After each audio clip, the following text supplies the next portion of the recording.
Hi, welcome back for video number 2. If you've not seen video 1, I tell you the reason why I'm taking the engine out of this 4 Transit Duetto and explain what I'm going to be doing really. Yeah, video number 2, we've gone a little bit further. I'll just show you what I've got to. It's another freezing cold bloody day. This is a summer job, but I want to use the van in the summer. Still snow on the ground here, so bear with me while I just get my screen round. So we've got the exhaust manifold all undone and clear. We've removed all the inlet stuff. I've taken the starter motor out down the back there.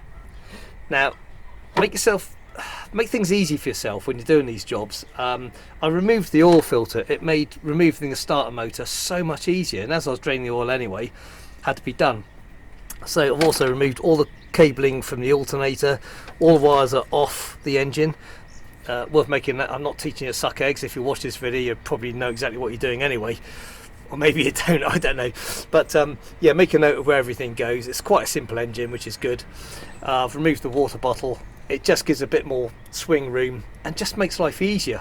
And while the engine's out, I'm also going to be putting the ABS unit back in, which goes in there, so it gives myself more clearance. So kind of plan your jobs. Yeah, there's a plastic cover I've got to take off the gearbox. Now that's right down at the back here, and that covers all the bolts.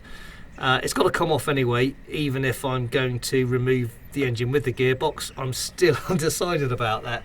There's two schools of thought with it, so we'll see that. So you'll either see that later in this video, or it'll be video number 3. One thing I did order is this. I don't know if you can see that. Yeah, there we go. It's basically an engine stand. It means once the engine's out, I can bolt it to the stand and swivel it all around and just make life really, really easy. It's cost me about £100 delivered, next day delivery.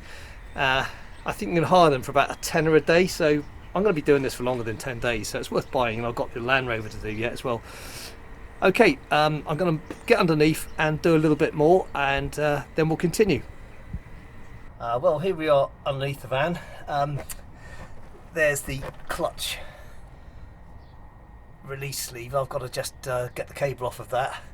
You can see where the rear crankshaft oil seal's been leaking, because there's a fair bit of oil under the van here. It's probably not the sharpest picture. I managed to get this crazy plastic cover off. There's the bottom of it there, top up there, and that's now giving me access to all the bolts around the gearbox. And there's just one connector, which is the reversing light, on the other side of the gearbox, just to unplug then. And yeah, that with the 2 engine mount bolts undone, we can start to get the engine right out. So happy days. It's pigging freezing today, and every time I get out from under the van, the gravel's actually sticking to me. Anyway, it's a dry day, so you just got to do what you can do. So let's move on. Well, as you can see, we're pretty much set up, ready to pull the engine free now. I've got the wiring looms all out the way. The power steering pump, I meant to say on the last bit of video, has been removed and just pushed to the side, leaving all the pipes connected. And I've just got this tied up to take the weight off the pipes. The front of the gearbox is being supported by a trolley jack under the car, and we've got the chain in place, and hopefully when that pulls, that's fairly well balanced. So next thing is I've just got to finish taking the bonnet off, so I'm going to have to go and get my lovely wife to come and help me on that, and then we should be able to pull it up in free. So all fingers crossed. Still bloody in there, isn't it, eh?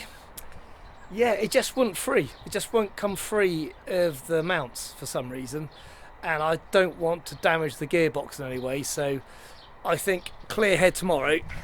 I think what I'm going to do is just screw this round, is jack it back up again, and probably just drop the gearbox off the back in the conventional way, and then I know I'm just purely lifting the engine against its mounts, and I'm not going to damage anything else. So it's just one of those things. Sometimes you just got to sort of take a respite on it. It's getting, well, I'm starting to lose the light. It's cold, I'm tired. I'm a little bit pissed off, to be honest, but there's no point sort of battling things. You just got to really think it back through and save that doing any damage. So tomorrow's another day. Well, yeah, it's a little bit of a setback today, really. It was so close, but like I said just now, don't force things. Just spend the night and think about it. I'm planning on taking the gearbox out anyway. I need to change the oil. I want to just check it over and everything as well, because there's a lot of clutch judder, which I'm going to be replacing the clutch. But I can see now why most people say remove the engine with the gearbox in place. Now I've got a spreader bar which would have helped, but because the engine's set so far back on the Transit, the spreader bar just wouldn't fit underneath the bulkhead.